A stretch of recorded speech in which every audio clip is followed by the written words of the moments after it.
नमस्कार मित्रों, आर्या टीवी के इस आध्यात्मिक चैनल पर आपका पुनः विनम्र स्वागत है। पिछले एपिसोड में हमने मनाचे श्लोक के 67वें श्लोक का विवेचन सुना था।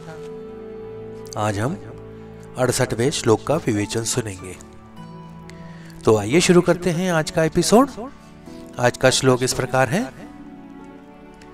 बड़े आगड़ा राम को दंडधारी, महाकाळ विक्राळ तोही थरारी, पुढे मानवा किंकरा कोण केवा, प्रभाते मनी राम चिंतित जावा।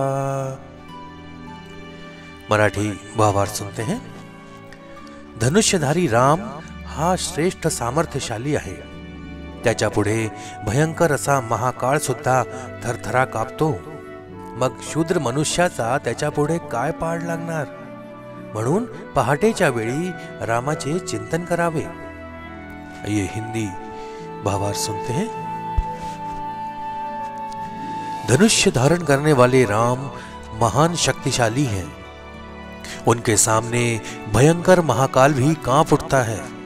फिर एक साधारण मनुष्य उनकी शक्ति के सामने कैसे टिक सकता है?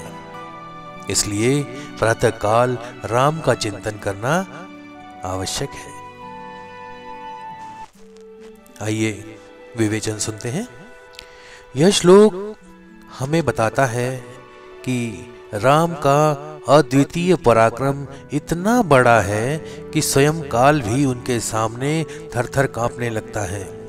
ऐसे में सामान्य मनुष्य का उनके सामने टिकना तो असंभव ही है। अंततः यह श्लोक हमें राम के चिंतन और स्मरण की महिमा का बोध कराता है, विशेषकर प्रातःकाल, जब मन और वातावरण शांत और ध्यान के लिए उपयुक्त होते हैं। बड़े आगड़ा राम को दंडधारी। इस पंक्ति में भगवान राम के अद्वितीय और अपार बल का वर्णन किया गया है। बड़े आगड़ा, इसका अर्थ है कि राम अपनी शक्ति और पराक्रम में सबसे अलग हैं। यहां बल केवल भौतिक शक्ति तक सीमित नहीं है। राम का बल आध्यात्मिक, मानसिक और नैतिक शक्ति का भी प्रतीक है। राम केवल धनुष्य बाण चलाने वाले योद्धा नहीं हैं, बल्कि धर्म, सत्य और न्याय के रक्षक हैं। उनका बल दूसरों को प्रेरणा देने वाला है और उनके जीवन में आने वाली सभी चुनौतियों का समाधान है। कोदंडधारी, कोदंड राम का दिव्य धनुष है। यह उनकी युद्ध क्षमता का प्रतीक भी है। लेकिन यह केवल एक हथियार नहीं है। कोदंड उनके दैवीय अधिकार और उनके धर्म युद्ध का प्रतीक है। राम का कोदंड यह दर्शाता है कि उनकी शक्ति केवल भौतिक युद्ध तक सीमित नहीं है, बल्कि यह दुष्टों और अधर्म का अंत करने के लिए है। महाकाल विक्राल तोही थरारी। इस पंक्ति में राम की शक्ति और महिमा का ऐसा वर्णन है जो काल चक्र और मृत्यु के भय को भी थरथर कांपने पर मजबूर कर देता है। महाकाल विकराल, महाकाल, इसका अर्थ है काल का विकराल रूप। काल को संसार का सबसे शक्तिशाली तत्व माना गया है, जो किसी को नहीं छोड़ता। मृत्यु, जो जीवन का अंत है, वह भी विकराल रूप में प्रस्तुत की गई है। यह दिखाता है कि काल कितना भयानक और अजेय है। तो ही थरारी, इस वाक्य में यह बताया गया है कि राम की शक्ति के आगे यह अजेय काल भी कांप उठता है। यह राम के शक्ति संपन्न, अजय और दैवीय स्वरूप को स्पष्ट करता है। श्लोक की अगली लाइन देखते हैं। पुढे मानवा किंकरा कोण केवा। इस पंक्ति में मनुष्य के असहाय और नगण्य होने का उल्लेख है। किंकर, किंकर का अर्थ है सेवक या तुच्छ प्राणी। यह दिखाता है कि एक साधारण मनुष्य अपनी सीमाओं और कमजोरियों के कारण राम की शक्ति के सामने कुछ भी नहीं है। कौन के वा, इसका तात्पर्य यह है कि चाहे कितना भी बड़ा राजा, योद्धा या विद्वान हो, राम के सामने सभी समान रूप से तुच्छ हैं। राम के अनुग्रह और उनकी दया के बिना कोई भी उनकी शक्ति और पराक्रम को नहीं समझ सकता। प्रभाते मणि राम चिंतित जावा, यह पंक्ति श्लोक का उपसंहार है और जीवन के लिए एक मुख्य मार्गदर्शन भी करती है। प्रभाते मणि, प्रभाते का तात्पर्य है सुबह के समय। सुबह का समय सबसे शुद्ध, शांत और ध्यान केंद्रित करने के लिए उपयुक्त होता है। मणि का अर्थ है मृत्यु। यहां मृत्यु के रूपक का उपयोग हमें अपने सांसारिक जीवन के क्षणभंगुर होने का बोध कराने के लिए किया गया है। राम चिंतित जावा, इस वाक्य में हमें यह उपदेश दिया गया है कि सुबह के समय राम का चिंतन करना चाहिए।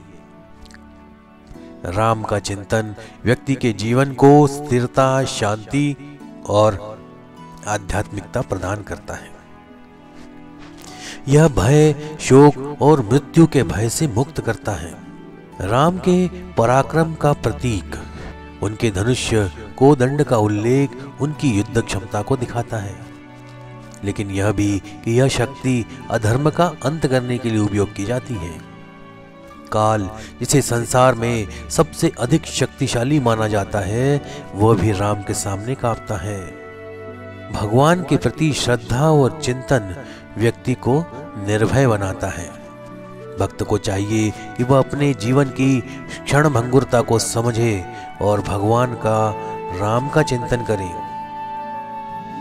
सुबह का समय मन और आत्मा को शुद्ध करने का उपयुक्त समय होता है। प्रातः काल में राम का स्मरण करने की विशेष महिमा बताई गई है।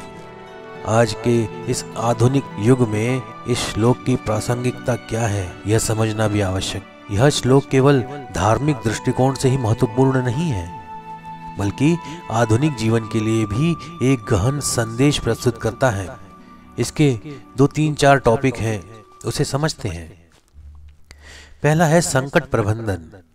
श्लोक हमें सिखाता है कि जीवन के संकटों से भयभीत होने की बजाय आत्मबल और राम जैसे आदर्शों का स्मरण करना चाहिए। दूसरा है आध्यात्मिक शक्ति का महत्व। आधुनिक युग में जब मानसिक तनाव और अनिश्चितता का बोलबाला है, राम का चिंतन मानसिक शांति और संतुलन प्रदान कर सकता है। सकारात्मक सोच।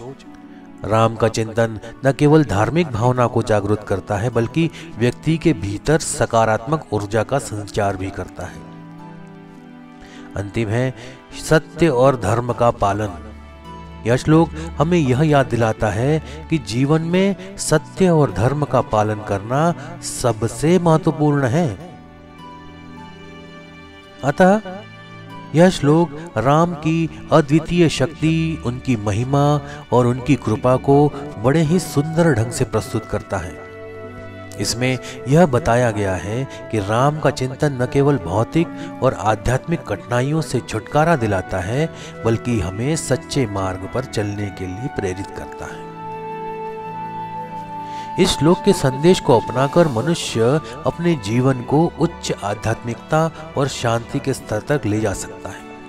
विशेष रूप से प्रातः काल में राम का चिंतन व्यक्ति के जीवन में सकारात्मकता, शक्ति और संतुलन का संचार करता है।